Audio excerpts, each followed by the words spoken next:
Meu Deus e meu Pai, nós estamos aqui novamente, dando sequência à nossa jornada pelas parábolas e te rendemos graças, Senhor, porque essas palavras, essa jornada, essas parábolas são bênçãos, são vitórias, são livramento.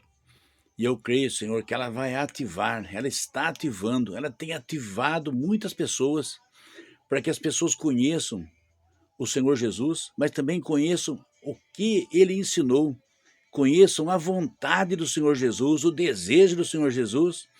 E eu creio que essas parábolas, Senhor, também trazem e ativam nas pessoas o caminho para que elas não errem o reino dos céus. São como setas, são como sinalizações, são como ruas, são como avenidas. E as pessoas que derem crédito, Senhor, para essas palavras que o Senhor deixou, não foram palavras feitas pelos homens, não são palavras feitas por alguém, um pensador, por um filósofo, mas são palavras que o Senhor trouxe e deixou para toda a humanidade quando o Senhor esteve aqui 3 anos e meio ensinando, que essas parábolas possam ativar o melhor neste homem, o melhor nesta mulher, o melhor neste moço, nessa moça, que possamos construir cristãos com caráter, com a presença do Espírito Santo, com a sabedoria dos céus, e que o Senhor venha abençoar ricamente a todos nós nessa sequência das parábolas. Que o Senhor abençoe cada vida, cada coração, cada família. Amém? Glória a Deus. Estamos aqui de volta na nossa jornada pelas parábolas do Senhor Jesus. Eu queria dizer para vocês que hoje eu estou de blusa porque aqui, ontem estava menos de 7 graus, então o frio aqui tá intenso, né? Então, para a gente não congelar aqui durante a jornada das parábolas, eu falei, vamos de blusa hoje que vamos se garantir, né? Pelo menos a gente chega até o final do vídeo. Nessa jornada nós vamos falar sobre a parábola da edificação, do homem que edificou a casa sobre as rochas e do homem que edificou a casa sobre a areia. Vai ser uma bênção. Tenho certeza que vai falar forte e vai ajudar muitas pessoas a se posicionarem muito bem, para que não venham tomar iniciativas erradas, investimento errados, e depois venham perder tudo, né? Porque uma casa, quando ela cai, a riqueza vai junto com ela, o investimento vai junto com ela. E também queria antecipar para todos que a plataforma, vocês já sabem, né? Mas eu preciso falar que ela quer que as pessoas interajam. A plataforma, que as pessoas interajam. Se nós fôssemos pagar um trabalho desse, ia ficar uma fortuna. Então ela é de graça. A gente vem aqui, posta o vídeo, mas ela quer que você interaja. Ela quer saber quem é você. Então, se você gostar do nosso trabalho, se você quer nos ajudar a evangelizar, levar essa palavra para outras pessoas, que ela chegue até outros lugares, quanto mais as pessoas se envolvem, para mais longe a inteligência do YouTube vai mandar. E você vai estar me ajudando a evangelizar, levar essa boa palavra aos 4 cantos da terra. Então, se você puder compartilhar com algum amigo, você fala, nossa, se achei interessante isso aqui, vou mandar para o fulano, que é meu amigo, ele deve gostar disso, vou mandar para outro. Você compartilhando, nossa, você vai estar fazendo um grande trabalho para o reino de Deus, você está nos ajudando a evangelizar, e você está fazendo com o seu conhecimento do Senhor Jesus, sabe, chegue até mais pessoas. Se você puder, não vai custar, não vai dar trabalho, dá um like, dá um positivo lá, dá um ok, certo? Se você tiver um tempinho, quiser fazer um comentário, quiser conversar alguma coisa, será muito bom também. E se você tiver alguém que você percebe que é do nosso perfil, né? Porque YouTube tem 150 milhões de canal, então cada um tem um perfil. Se você perceber alguém que gosta da palavra, gosta da parábola, gosta de Jesus, gosta de ouvir o ensino, gosta de ouvir alguma coisa que edifica, sabe? Pede para ele se inscrever também. Vamos crescer, vamos fazer que a nossa família cresça e prospere. E eu tenho certeza que aquilo que nós estamos fazendo aqui é para a eternidade, é tudo de bom. Eu creio que os anjos aqui falam amém, e você não vai perder tempo, você não vai dar o material errado, você está dando o material certo, porque essas pessoas serão evangelizadas, elas terão conhecimento da palavra e serão ricamente abençoadas. Amém? Dito isso, vamos ler um versículo na palavra de Deus, onde fala em Lucas, capítulo 6, no versículo 48, para não ficar um texto longo, né? Ele diz assim, e semelhante ao homem que edificou uma casa, e cavou, e abriu bem fundo, e pôs os alicerces, e sobre a rocha, e vindo enchente, bateu com ímpeto, e corrente naquela casa, não pôde abalar, porque ela estava fundada sobre rochas, né?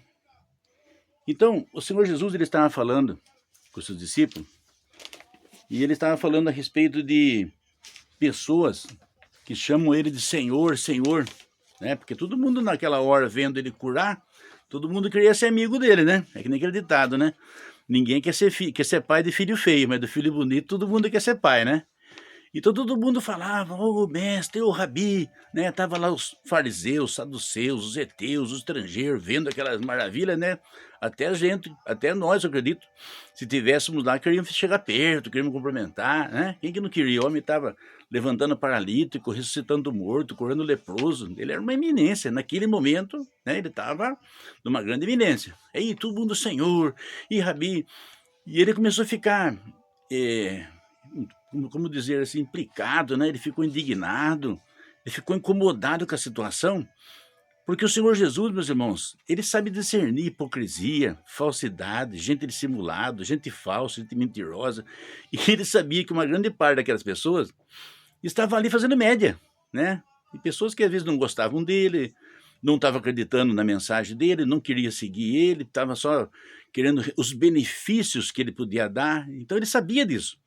Então ele disse assim: "Olhe, nem todo que me diz Senhor, Senhor, eh, vai alcançar a salvação". Então ele estava falando a esse respeito quando ele disse: "Olha, eu vou mostrar para vocês o que é a diferença entre uma pessoa que segue, que tem estrutura, uma pessoa que obedece, que conhece, e daqueles que não". Ele falou: "É como uma pessoa, alguém que fez uma casa sobre a a areia, e vieram tempestade, rio, chuva, e foi grande o prejuízo. E alguém fez uma casa sobre a pedra, e vieram as tempestades, os ventos, chuva, e aquela casa resistiu a todo aquele desafio, aquela dificuldade da intempérie". Então ele dizendo isso, ele estava dizendo que tem pessoas ali que estavam ali realmente focadas, eu acredito que incluindo os apóstolos, né, principalmente a maioria, os discípulos que estavam próximos dele, aqueles que viajavam com ele, e gente que estava realmente acreditando na mensagem que ele estava falando, estava dando crédito. Mas tinha gente que estava ali de curiosidade, né? Por exemplo, aqueles religiosos da época, e muitos deles eles eram muito firmes no seu posicionamento. Tanto que em outras partes do Evangelho, do Sermão da Montanha, por exemplo, ele citou muitos ais, né? Ai de vós, hipócrita, fariseus, ai de vós, certo? Porque o sacerdócio, na verdade, da época, o sistema religioso da época, foi que conspirou para que ele fosse julgado e morto, entendeu? Então, muitos estavam ali e ele sabia o coração de cada pessoa. E ele trouxe para nós essa parábola, porque através dessa parábola você pode, eu posso tanto aprender, trazer para a nossa vida, para a nossa construção de caráter, como podemos também evangelizar outras pessoas e falar a respeito disso. Então eu queria dizer para vocês que quando ele estava falando de duas casas, uma feita sobre a areia e outra feita sobre a rocha, porque o Rio Jordão, numa parte, uma época daquele do período dos anos lá que vem a chuva, então ele fazia com que a água transbordasse. E o excesso de água também, ele trazia consequência no ambiente em que eles estavam. E ele falando sobre isso, então ele conseguiu trazer para aquelas pessoas uma visão daquilo que ele estava falando. Ele trouxe uma visão daquilo que ele estava mostrando, porque naquela época, para as pessoas que não viram outro vídeo, eu quero lembrar vocês que estamos falando de quase 2000 anos atrás. Então não havia caneta, não havia papel, não havia a internet, não havia um celular para você gravar nada, para você escrever nada. E a forma que ele tinha de fazer com que essas palavras chegassem até as pessoas, chegassem até o coração das pessoas, elas passassem para os filhos, para os netos, para os vizinhos, para os amigos, e chegassem até nós, como estamos fazendo hoje, e divulgando esta palavra, ela pudesse ser dita. Então ele trouxe o ensino dele por parábolas. E nessa somatória de parábolas, você vai ler, você vai notar, depois você pode ver outras parábolas que já falamos em outros vídeos, que em todas elas ele traz uma realidade. Mas ele traz também um caminho. Olha, é por aqui. Quando você vai na sua cidade, por exemplo, e você vai para um lugar, né, se você já conhece a cidade, você não vai no GPS, você olha a placa, né? Onde você vai entrar, onde você vai sair, você vai ver o sinaleiro quando precisa parar, você vai respeitar a placa pare, preferencial. Você sabe, né? Tanto os carros, ônibus, bicicleta, moto fazem isso. Então, essas parábolas é como se fosse a sinalização para a sua vida espiritual. Sabe? Ele vai revelar através das parábolas o que é um caráter cristão, de uma pessoa que é fiel, de uma pessoa que serve a Deus, o que é um caráter de uma pessoa infiel, o que é o caráter de uma pessoa que não conhece o Evangelho, o que é certo, o que é errado, porque existem muitos ensinamentos que nós recebemos na família, na escola, na rua, no grupo de amigos, no grupo do bairro, dentro do ambiente de trabalho, e muitos deles vão entrar em conflito com a palavra de Deus. E como que você vai saber quando deve seguir a palavra de Deus e quando deve seguir essas mentalidades? É quando você tem o conhecimento da palavra de Deus, mas nas parábolas é um conhecimento a mais. Podemos dizer sim que é um patamar superior. Podemos dizer que estamos falando de uma patente mais alta. Por quê? A Bíblia como um todo, a gente crê que foi inspirada pelo Espírito Santo, mas a interpretação, muitas vezes, de um para outro, né? A teologia é como um vestido de noiva, você vê teologia de todo tipo, tem teologia do católico, tem teologia daquele pessoal que vende Bíblia nas casas, tem a teologia dos evangélicos, tem a teologia de A, de B, de C, da mesma Bíblia. Mas as parábolas que eles estão falando, ele mesmo disse. Tanto que nós lemos aqui, explicamos que, olha, ele falou que a palavra de hoje, ele está falando de que alguém que fez uma casa em cima da areia. Veio a chuva, veio o rio, destruiu tudo. Alguém fez a casa sobre a rocha. Veio a tempestade, o rio, o intempérie, enchente, e a casa resistiu.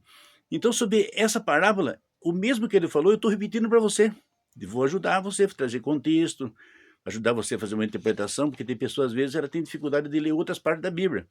Mas o raciocínio, ele não foge disso, ele é aquilo mesmo. Tanto das outras parábolas também. Então você entendeu. Você tem que fazer uma coisa que dê certo, porque se fizer uma gambiarra, se você faz uma coisa de qualquer jeito, se você faz uma coisa sem nenhuma organização, a chance de perder tudo, de tudo cair, desmontar com o tempo é grande. Então nós vamos falar alguma coisa, quando ele está dizendo, ele está falando a respeito da vida cristã, do caráter cristão e do período que a pessoa serve o evangelho, certo? É disso que ele está falando. Então eu queria falar para você que tem uma maneira sábia e uma maneira tola de você seguir o evangelho. A maneira sábia é quando você pondera cada decisão que você vai tomar. É quando você para e pensa, o que eu estou fazendo? Está certo ou está errado? O tolo, ele não faz, ele vai assim, vai com a massa. Vai com a massa. Então vamos criar uma possibilidade, por exemplo, como nós estamos falando de vida cristã, eu vou trazer, no caso, a minha vida particular, porque aí ninguém pode falar que a gente estamos aumentando nem diminuindo, né? Eu, quando entreguei minha vida para Jesus, tinha 16 para 17 anos, praticamente. Podemos dizer que eu era igual o Davi, né? Davi tinha essa média também, 15, 16, 17 anos. E eu quero dizer para vocês que eu tive que tomar uma decisão de abandonar os 15, 16, 17 amigos que eu tinha. Por quê? Quando eu estava com eles, o assunto deles, a conversa deles, era muito ligado às coisas aqui. Então, eu vi uma diferença entre aquele assunto que a gente tinha lá e do assunto que a Bíblia dizia. E eu percebi que se eu continuasse lá, eu não ia mudar, eu ia continuar sendo exatamente como eles são, certo? Eles falavam de piadas, faziam de coisa de escarnecer dos outros, faziam coisas assim, de fazer os outros de bobo, faziam coisas assim, de ridicularizar aquilo que eles achavam que devia ridicularizado, a roupa que eles usavam era diferente, o palavreado que eles tinham diferente, eles não tinham limite nas línguas, falavam qualquer tipo de palavra, a atitude deles podia ser de violência ou não, sabe? E eu percebi que o caráter do cristão é diferente. E eu peguei e falei assim, espera um pouquinho, ó, se eu quiser mudar, eu vou ter que se afastar, não tem outro jeito para fazer, né? Aí eles falaram para mim assim, ué, você não tem vindo mais no nosso ritmo, porque eles iam jogar bola, eles iam para o bailinho, né? Naquele tempo não tinha balada, essas coisas, mas tinha aqueles bailinhos de garagem, né? Ia pro bailinho, ia para lá, ia para cá, ia pro parque. Se precisasse brigar, brigava, se precisava fazer confusão, fazia. Então eu percebi que se eu quisesse construir uma vida cristã, sabe, no padrão que o evangelho pediu, eu teria que trocar esse ambiente. Então já foi uma decisão que eu tomei.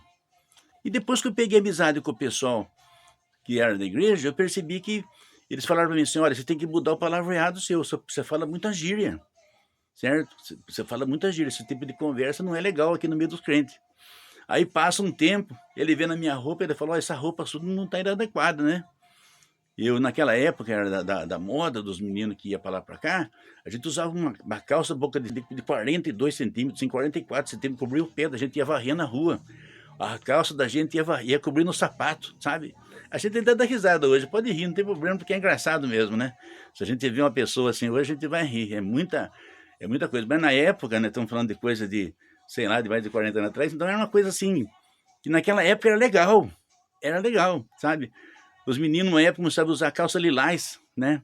Mas não é o pessoal da diversidade, todo mundo usava calça lilás, sabe? Ah, veio moda da calça lilás, daqui a pouco todos os moços de calça lilás. Aí pegou, passou uma época, olha, vai ter os tamanco. E os homens de tamanco também, fazendo teleco, teleco, entendeu? É um ritmo, sabe? Tem uma época que os homens usavam cabelo, todos os homens usavam um cabelo armado, assim, aqueles que tinham o cabelo liso, ele fazia a permanente como as mulheres faziam, sabe? Coloca aquele bob assim. Quer dizer, as pessoas viviam naquela onda. E o padrão cristão, ele falou assim, a gente tem que ter discrição, você não pode ser uma pessoa assim que não passe confiança para quem vem conversar com você. Se uma pessoa vem conversar com você, ele tem que olhar você e passar confiança, falar, olha, essa pessoa aí é uma pessoa séria, responsável, certo? Você é evangélico, você batizou nas águas, então fomos mudando o vestuário, certo? E a gente usava muita roupa, muitas vezes também, andava muitas vezes sem camisa, andava muda. E eu cheguei em casa um dia, o Espírito Santo falou, olha, vamos fazer uma relação de roupa aqui, que você vai jogar fora, sabe? Isso aí foi particular entre eu e Deus, não foi nem os diáconos, nem os presbíteros, nem o pastor que falou, certo? Falei, isso aqui não serve mais. Eu acredito que Deus é assim. E eu vi há pouco tempo no Facebook também uma moça, uma jovem de 21, 22 anos, ela estava fazendo um vídeo, e eu me identifiquei com ela também, porque aconteceu com ela também há pouco tempo. Ela falou, gente, eu paguei uma nota desse short aqui, olha, paguei uma nota dessa blusa aqui, mas eu vou queimar tudo, porque Deus falou, não é nem para vender e nem para dar para outra pessoa, porque se não serve para você, não serve para os outros. Mas o vídeo dela, eu acredito que ajudou muitas pessoas a se decidirem, porque tinha mais de 5.000 visualizações lá no Facebook na época. Eu falei, nossa, a moça, ela está realmente convertida, porque a aparência parece que não, mas ela fala. Dependendo da roupa que você usa, você atrai pessoas de encontro com você. Dependendo da maneira como você se apresenta, como você se porta, você manda uma mensagem. E então veja bem, na construção começou a mudar o ambiente, mudamos as companhias, mudamos a aparência e depois o caráter cristão também. O pastor ensinava, falou assim, olha, é sim, sim, não, não. Se você comprar, você paga. Se você não puder pagar, você não compra. Então agora estamos envolvendo o caráter da pessoa. Depois a questão de relacionamento, ele falava, olha, o seu corpo, ele é templo do Espírito Santo. Se você for se envolver com uma pessoa, você tem que, até que você conheça ela, você esteja vivendo um momento de expectativa, você tem que estar dentro de poder casar nos próximos 2 anos, pelo menos. Você não pode ficar tomando tempo de uma pessoa 5, 10 anos, e depois falar que não estava pensando direito, que desistiu, que não é aquilo que você queria. Então precisa ter um tempo de amizade, conversar com as pessoas. E nós tínhamos um ambiente muito bom lá, tanto com os moços como com as moças. Então você nota que tudo trabalha para que o caráter cristão ele continue. Para que o caráter cristão continue. Porque se não fosse assim, chega uma época, irmão, que a gente fica exatamente igual às pessoas que não são cristãos. Simplesmente, eles casam, depois eles separam, depois eles não decidem uma coisa uma semana, por semana outro mês é outro. E Deus não quer esse negócio, porque o padrão que existe da Bíblia é diferente do padrão que tem na sociedade. Então ele está dizendo, quando ele fala a esse respeito, que as tempestades, elas virão na vida da pessoa e vai querer levar ela para um outro tipo de caminho. Então é por isso que você vê, por exemplo, aquela pessoa lá, ela era crente, mas agora está tendo esse problema. Está tendo esse problema. Ah, aquela pessoa, aquele homem era crente, está tendo outro problema. Porque muitas vezes ele começou a vida dele, ela começou a vida dela, mas não houve uma construção nas decisões, nas escolhas, no caráter dela. Então aquele moço, por exemplo, ele é conhecido como uma pessoa crente. Aquele homem lá passa com a Bíblia na mão, ele se diz evangélico. De repente ele casa se envolve num namoro com uma pessoa totalmente diferente. A Bíblia chama isso de julgo desigual. E depois ele vê pelo tipo de roupa que a moça usa, do tipo de roupa que ele usa, do comportamento. Ele fala, mas o que aconteceu com aquele rapaz? Né? Aí, chega no sábado, um quer ir para o baile, outro quer ir para a igreja. Chega domingo cedo, um quer ir para a praia, o outro quer ir para o culto de oração. Você vê que a construção, Jesus está falando, tem que ser feita na rocha. Você tem que saber que tipo de vida você está construindo para você? Que tipo de relação você está construindo para você? Então, as conversas, o objetivo da vida, sabe? O tipo de pessoa que você vai se relacionar, o tipo de trabalho que você vai fazer. Então, você vai trabalhar num lugar. Aí a pessoa que está contratando você, ela fala assim: olha, você vai ter que mentir, porque aqui, se não mentir, a gente não consegue vender, a gente não consegue ter sucesso, a gente não consegue subir de cargo, a gente não consegue melhorar. Precisa mentir. Aí você vai colocar no peso. Fala: espera um pouquinho, eu sou batizado, entreguei a minha vida para Jesus, me sinto um evangélico, me sinto um cristão, me sinto um servo. Se eu começar a mentir, eu vou mentir aqui nessa empresa, depois eu vou mentir em casa, depois eu vou mentir na igreja, depois eu vou mentir para as pessoas que eu tenho, eu vou me tornar um mentiroso, eu vou me tornar uma pessoa falsa. Ninguém vai acreditar em mim mais. Porque o padrão da mentira é assim, certo? O padrão da mentira, quando a pessoa mente uma vez, ela pode mentir o dia todo, ninguém acredita nela mais. Por isso não pode pegar a primeira mentira. Se você pegou a primeira mentira, minha filha, meu filho, você está enrolado. Então é isso que o Senhor está falando. Como você está edificando sua vida cristã? Você decidiu ser um cristão, fala: não vou mentir mais. Você decidiu ser um cristão, você fala: as pessoas que me veem pela frente e veem por detrás, eu sou a mesma coisa. Eu não posso ser uma coisa na frente e por detrás eu ser outra. Porque as pessoas vão cobrar de mim. E infelizmente nós passamos esse constrangimento, principalmente para as pessoas que estão em iminência nas igrejas. A gente todo tempo encontra pessoas e fala assim: nossa, tem um pastor que estava pregando, agora está acontecendo isso. Tem uma mulher lá que está pregando, agora está acontecendo aquilo. Quer dizer, é uma resposta que ninguém tem para dar. Mas o Evangelho tem essa resposta. Jesus está dizendo: tem certas pessoas que estão construindo a casa em cima da areia. Tem pessoas que estão construindo a sua vida cristã em cima da mentira. Tem pessoas que estão construindo a sua vida cristã em cima do engano.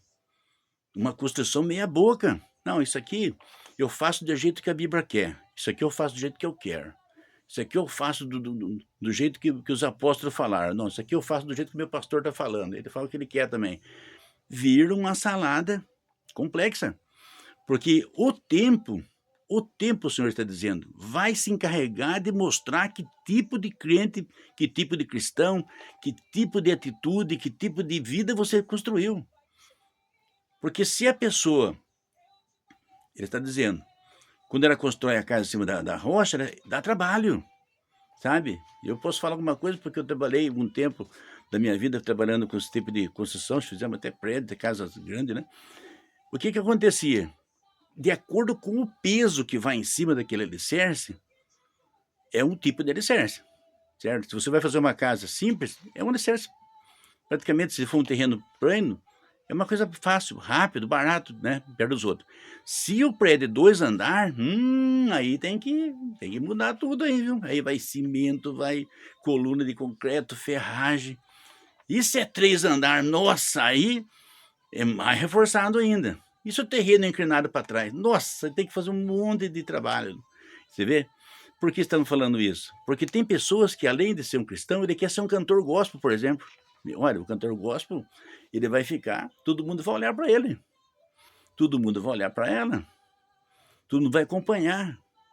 Olha, ele casou com aquela mulher, se daqui 6 meses ele está com outra, daqui 1 ano ele está com outra, eu falei: mas pera um pouquinho, o casamento não é aquilo que Jesus disse?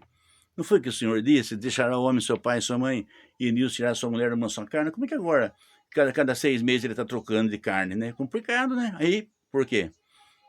Porque ele se diz um cantor gospel, mas ele não quer acompanhar o preço que tem que ser pago. Então acontece de um pastor, por exemplo, olha, o pastor ensina ética, ensina a gente a ser educado, bom costume. De repente você vai lá, alguém filma um pastor, uma pessoa que está no púlpito lá, sabe, de uma maneira tudo diferente daquilo que é proposto.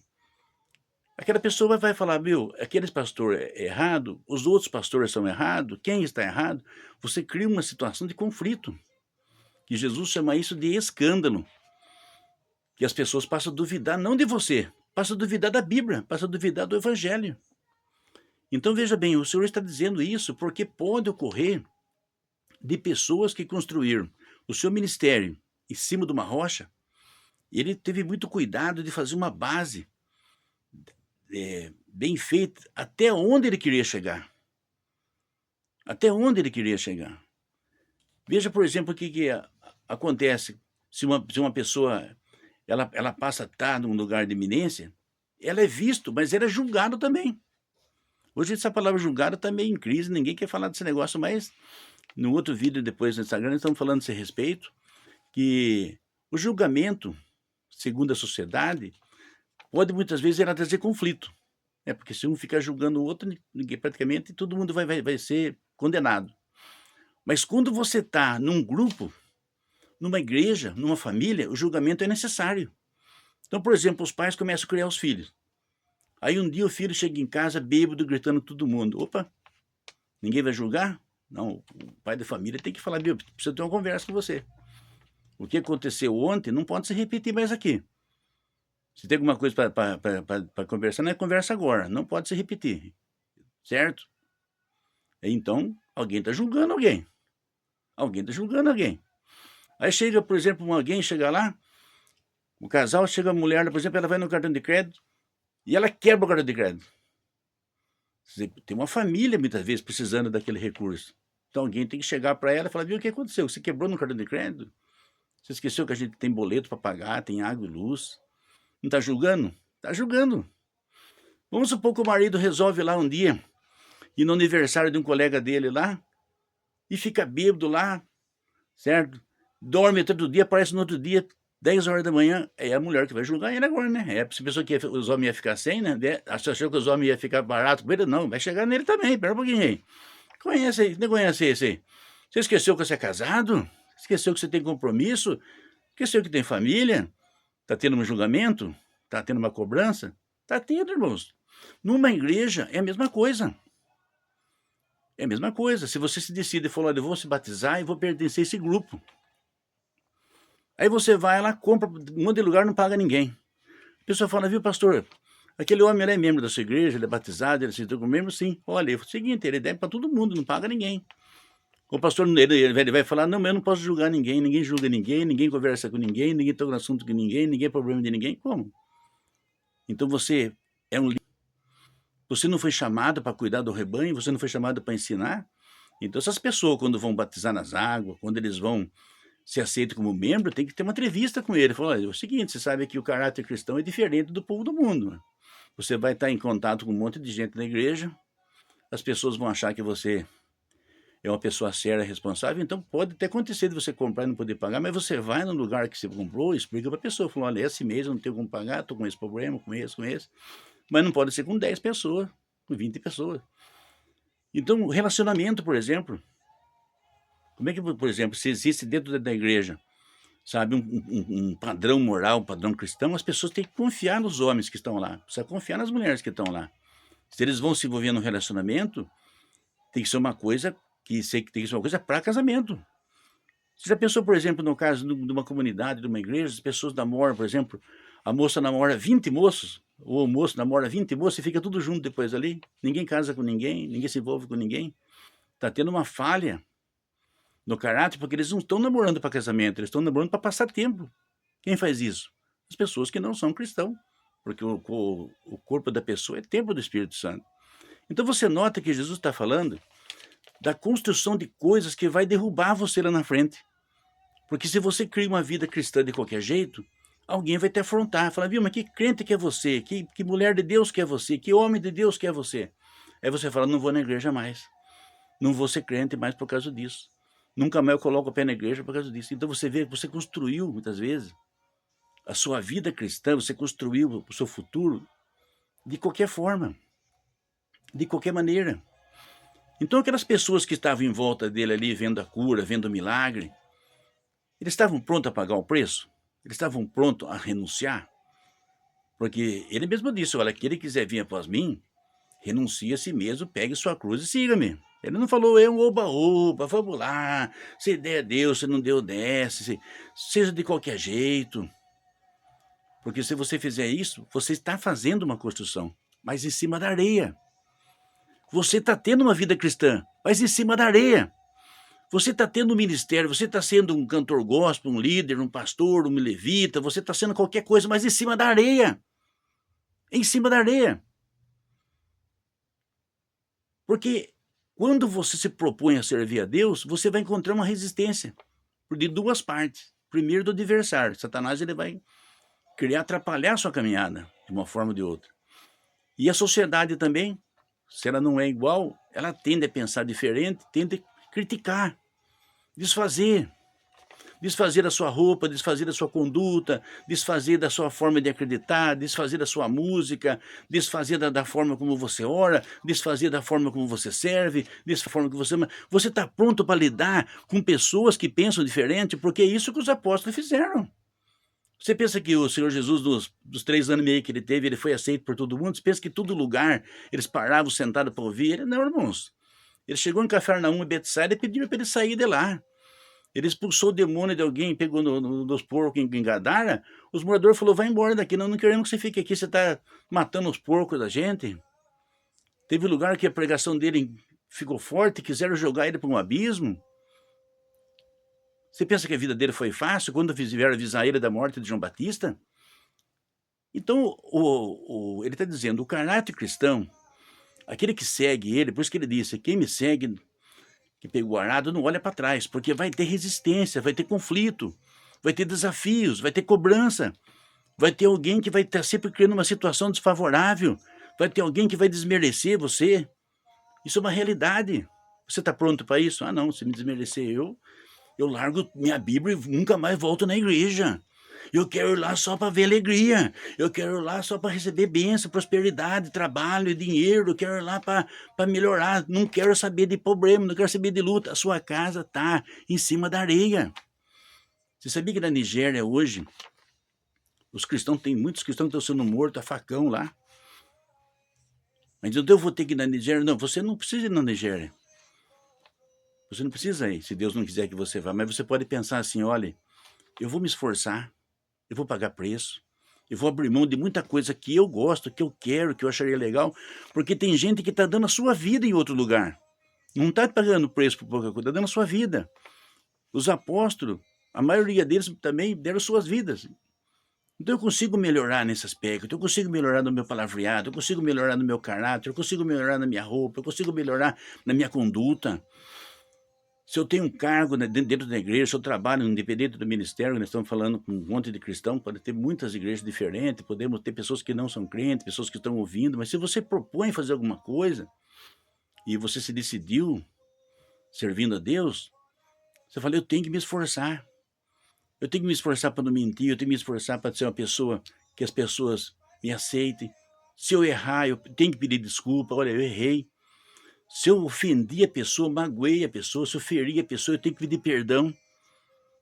Você vê, por exemplo, casais que eles casam depois de dificuldade de se manter porque eles não pedem perdão, muito nem desculpa. Eles não pedem desculpa e nem perdão. Então a pessoa chega, por exemplo, às vezes, às vezes o homem chega do trabalho, a mulher muitas vezes ela está com um monte de problema, ela grita com ele, ela ofende ele. Segundo o caráter cristão, ela errou contra Deus que fez o casamento dele, que ela tem um voto com Deus, que ela prometeu que ia amar e respeitar ele. Ela tem alguma coisa contra ele, porque ele é uma pessoa que são uma só carne, ele tem um voto de casamento com ela, ele errou contra a igreja também, porque ela deu mau testemunho. Qual o mínimo que essa mulher poderia fazer? Olha, é o seguinte, eu não sei o que aconteceu comigo ontem, eu estava despreparada, falei que não devia, falei de mal, exagerei, me doei. Vou fazer de tudo para que não se repita isso. Dá um abraço no homem lá. Você cria nele uma situação que ele fala, olha, eu preciso maneirar para que não aconteça comigo isso. Certo? Então você fortalece o laço. Agora, se você é uma mulher que tem sua vida resolvida, você tem conta bancária, você tem salário, você fala, é assim mesmo, daqui é para pior. Daqui a pouco cada um está indo para um lado. E quem é o culpado? Todo mundo quer um culpado, mas ninguém quer assumir. O homem, mesma coisa. De repente ele chega do trabalho um dia, sabe, a cabeça dele tá, muitas vezes ele teve problema no trabalho, às vezes ele foi humilhado lá, teve dificuldade, ele chega, ele grita, às vezes ele perde a paciência, ele derruba alguma coisa. Qual é a obrigação dele? Espera um pouquinho, ontem eu puxei a corda com muita força. Eu tenho que ter essa mesma hombridade de chegar e falar, eu errei, vou pedir perdão, vou pedir desculpa. Se eu ofendi, se eu magoei, não vou fazer mais. Em nome de Jesus, vou ser uma pessoa melhor. Então, essa construção de caráter, quando você reconhece quando você erra, você pede desculpa, você pede perdão, você se envolve, você se esforça. E aí o Senhor está dizendo: essas pessoas estão construindo a casa sobre a rocha. Ela não vai cair. Vai vir ataque do inferno, vai vir ataque do inimigo, vai vir ataque do mundo, vai vir problemas de saúde, problemas financeiros, vai vir uma série de situação contrária. Aquela vida cristã permanece, porque o grupo das pessoas que serão arrebatados, que serão aceitos no reino dos céus, são esses que fizeram a casa sobre a rocha. Vocês entenderam, né? Queria dizer para vocês que eu estou muito feliz de estar fazendo esse trabalho maravilhoso, né? Porque quem fez as parábolas não podia ser maior nem melhor. Sinto muito feliz, muito honrado, certo? E eu queria dizer para vocês também que toda sexta-feira nós temos um trabalho aqui que nós chamamos a Hora Nona. É um trabalho em que nós nos dedicamos exclusivamente a evangelizar. Nosso trabalho aqui, aquilo que o Senhor Jesus e os apóstolos fez para as pessoas, nós tentamos fazer. Com a sabedoria que nós temos, com a expertise que nós temos, com a graça que nós temos, com a unção que Deus dá na nossa vida, nós oramos.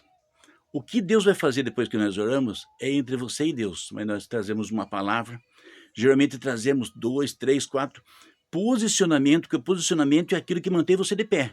Sabe, posicionamento é quando você está, por exemplo, num lugar que está balançando, você segura, né? Por exemplo, num carro, num ônibus, o carro vai fazer uma curva, se você segura, você está bem posicionado, você não cai, você fica firme. Se você leva um tropeção, se você está bem posicionado, você não cai. Então, trazendo posicionamento para a sua vida espiritual, para que você possa enfrentar os desafios, enfrentar as lutas, enfrentar as pelejas. Fazemos um clamor para a sua vida, uma intercessão, e também trazemos uma palavra que traz de origem o período que Jesus esteve aqui na Terra e também o nosso período. E sempre trazemos testemunho também para mostrar que Jesus é o mesmo ontem, hoje e eternamente. Ele continua sendo e fazendo o que ele fazia antes, certo? E então conto com você na sexta-feira, depois das 3 horas, até as 3 horas estamos enviando na Hora Nona. Vai ser uma bênção e na próxima parábola. Vamos orar? Posso abençoar a sua vida, posso interceder por você para que o Senhor venha ter uma relação forte com a sua vida, com a sua família e te ajudar. Não só nessa palavra construir o caráter, mas ter uma relação viva e atuante para que você possa ser uma bênção e ser alcançado. Vamos orar. Meu Deus e meu Pai, te agradecemos, Senhor, por mais esse momento da jornada. Abençoamos a vida de todas as pessoas que estão conosco. Meu Deus, se houver alguma coisa entre o Senhor e ela que impede elas de ser felizes, impede elas de ser abençoadas, impede elas de alcançar vitória, de alcançar livramento, eu intercedo agora. Em nome de Jesus de Nazaré, que será cancelado toda atividade contrária, toda opressão, todo mal, mas que eles possam ser alcançados, abençoados, enriquecidos com a tua presença e com o poder do teu Espírito Santo, porque a palavra do Senhor nos diz que onde o Espírito Santo habita, é liberdade. Receba, seja tocado, seja alcançado pela graça, pela misericórdia e poder do Senhor. E lembre-se, dá o like lá, compartilha com algum amigo. Se puder se inscrever, trazer gente para se inscrever, comentar. Sejam todos bem-vindos. Até a próxima jornada pelas parábolas, que estaremos brevemente aqui.